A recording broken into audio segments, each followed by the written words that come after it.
ابھی آپ کو لیے چلیں گے اسلام آباد، جہاں پر opposition leader Khurshid Shah media سے بات چیت کر رہے ہیں۔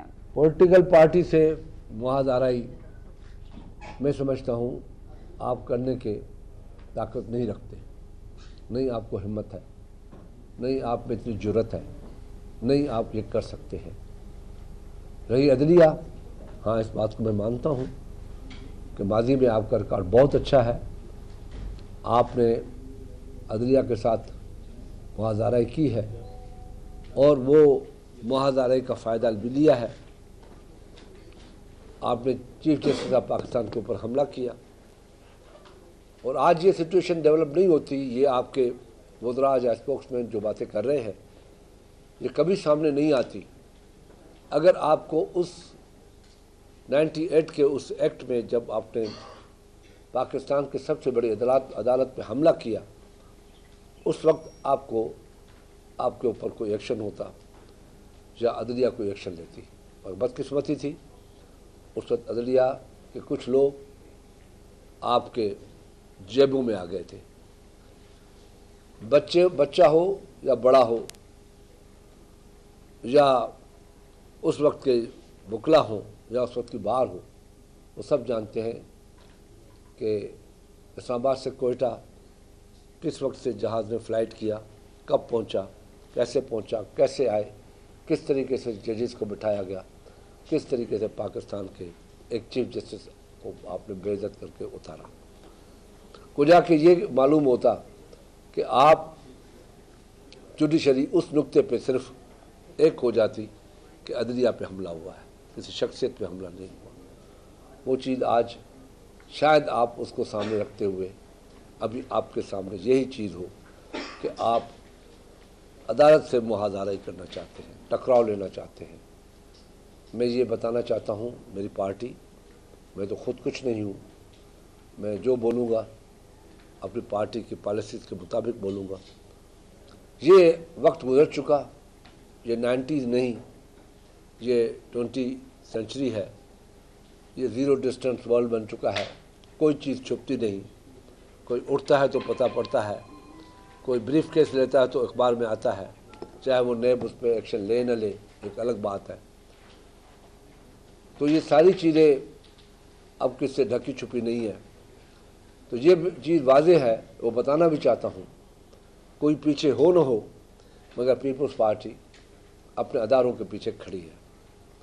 آپ نے اس وقت میں، مختصر وقت میں، اس 3 4 6 مہینے میں، جو اس سے پہلے بھی تھا مگر کسی نہ کسی طریقے سے اس سے آپ کو سیف گارڈ مل جاتا تھا، مگر 6 مہینے جو گزر چکے ہیں، آپ نے جو حالات اس ملک کے اداروں کے ساتھ کی ہے، میں سمجھتا ہوں آج سے آج تک کسی بھی پولیٹیکل پارٹی نے، یا ایون میں سمجھتا ہوں ڈکٹیٹوریل ٹائم آیا، ان لوگوں نے بھی جان بوجھ کے یا سیاست کرتے ہوئے اداروں سے ٹکراؤ لینے کی کوشش نہیں کی، مگر آپ نے پاکستان کے اداروں کو جس طریقے سے ملائن کیا ہے اور اس کا نقصان جو ریاست کو پہنچا ہے، میں سمجھتا ہوں وہ اس کو ریپیئر کرنے کے لیے، اس کو بنانے کے لیے ٹائم درکار ہوگا۔